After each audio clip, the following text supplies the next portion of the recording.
What's up, everybody? We're talking Homeland episode In Memoriam. That's right. If you haven't seen it yet, this is called Spoiler Alert. So we're going to be filled with spoilers. Go watch the episode, bookmark us, come back and watch us. Talk to us. You've seen it. Oh my gosh, second to last episode of the season. Yes. And okay, I'm just going to say it. It was a bit of a reach for me. I'm the biggest Homeland fan out there, but I was a little like, this is feeling kind of soapy. Yeah, there's some suspension of disbelief that kind of comes with the show about a potential sleeper terrorist who comes back to the United States after being tortured at the hands of terrorists for 8 years. But it seems like we're having to suspend more and more disbelief. More and more. Okay, let's talk Carrie and Nazir. It's very Silence of the Lambs, so she's going through the mill, and then he slits the throat, and then... Yeah, so you have to suspend disbelief when you're like, wait a second, they're hunting for the world's most wanted terrorist, and Carrie and one of these FBI agents just kind of peel off on their own. Right. No big deal. Because she has a hunch, which we know she's always right. Yeah. And then... Nazir slits that guy's throat. The guy's throat. You're like, well, we don't know who this guy is. This is just some pasty white guy. He's gonna die. Right. And then... But then Carrie and he get into a fist fight. And so he can kill that guy in 2 seconds. Yeah. But Carrie... he decides he's going to chase her around and beat her up a bit first. And beat her and then run away. Like, he could have totally just killed her. Yeah. And then my other problem is, he's the head of an international terror network, and he's holed up in a corner of a mill with a sleeping bag and some granola bars. He can send a text from his phone to kill the vice president of the United States, and he's just going to hide. And he's holed up as though he knew once he kidnapped Carrie, he was going to be stuck in that hole for a long time. Right. It's almost as if he wanted to be caught. Well, I mean, we do know that right before he hit Carrie with the car, he stopped at the Quickie Mart, so that's where he got his supplies. Yeah, maybe some Slim Jims, Diet Coke.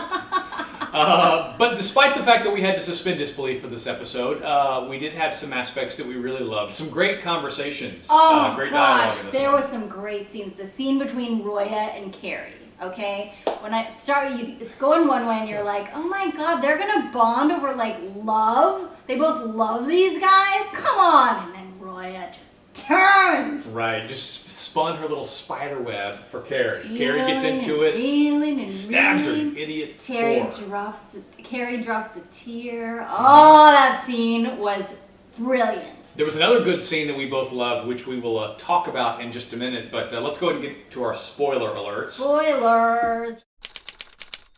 Sayonara Saul?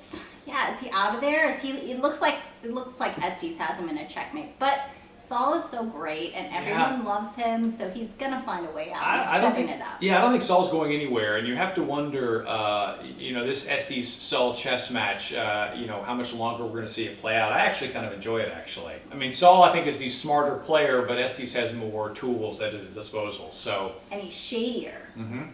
Yeah, I think Saul lives by a code where he'll bend the rules to do what he thinks is the most ethical, achieve the most ethical outcome. I think Estes bends the rules to benefit himself. Right, make himself look good. Yeah. Totally. So they're setting that up. But it's Homeland, so it could flip. I've said from the beginning, I thought maybe Saul could be the mole. Maybe season 4 it will blow people's minds. I think it's Estes, so we'll see. That is a big web of deception. Before we wrap up talking about Saul, I wanted to mention, this is a great tweet from Rainn Wilson. Saul from Homeland owns one shirt. He does kind of seem to do a lot of shopping. The white plaid. Yeah, and LL Bean maybe? Right. Sometimes he wears the cap, sometimes he's got the jacket, but it's usually the white checkered shirt. Yeah, something that like an uncle or like a young grandfather or a dad. And it's usually light and breezy. I would think Saul might be a sweaty guy. The Brody breakup. Oh, that was such a good scene. We've known this was going to happen. Right. Mike continues to stay around. It's obvious Jess loves Mike. She slept with him, last episode. In the safe house. Yes, in the safe house. But that led to one of the most adult exchanges between Brody and Jessica we've ever seen, and one of the most mature, where they're discussing that breakup in the car. It was just nice to have an adult conversation between them where they didn't start yelling at each other. And he was about to confess to her and come clean about the vest. Well, I guess the good thing about this storyline is if they do split up, which I still feel like somehow, some way, that family has to have a dynamic because that's what motivates Brody. But if they do split up and Mike gets to, be the new dad, then at least we know Dana Brody will finally be happy. Maybe she'll get some new milk. She'll get some milk, because Mike is a good milk provider. 2% skim. That brings us to another celebrity tweet. This one is from co-creator of Lost, Damon Lindelof. Do not F with Dana's milk. No, you do not.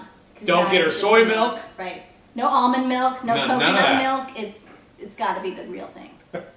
Okay, so a lot of people in predictions said that Galvez is the mole. He's the mole. I called it. He is not the mole. No. He is a red herring. They want you to think he's the mole because it's something more insidious than Galvez. Yeah, I still think that Estes might be the mole, but I did think it was a nice little kind of detour in the episode where Carrie thinks it could be Galvez because, he is a Muslim, so he must be the mole because of that. Right. But it was funny that Galvez, his stitches rip open and he runs away, and another drives himself to the hospital. Yeah, another celebrity tweeter weighed in on this one. CNN contributor Roland S. Martin says, "Your stitches ripped open, so you were going to the hospital, even though there were ambulances on the scene." Okay, gotcha. Right. Yeah, that another suspension of disbelief. There's a little hole in the story. A little bit. A little bit. As we look forward to the season finale, I guess one of the big questions is, does Quinn have a heart? Right. We saw a little bit, in this past episode, he's watching Carrie and Brody, Now, and he's thinking about this assassination. Yeah, you can call me out on this, you can call me crazy, but I kind of think he has a thing for Carrie. I kind of think I'm thinking, this is my prediction, maybe there might be a little love triangle for season 3, and it might get set up next week, because I think that I love Quinn. He's sexy. He's totally good looking. He has grown. He has grown on the audience. I think he's become a much more complicated and complex character. And if we see more of Dara Dahl, there's a good chance we'll see more of Quinn too. Yes, and that was on the Facebook page. Paul Chen wrote, "They don't truck someone like F. Murray Abraham in for itty bitty cameos. No.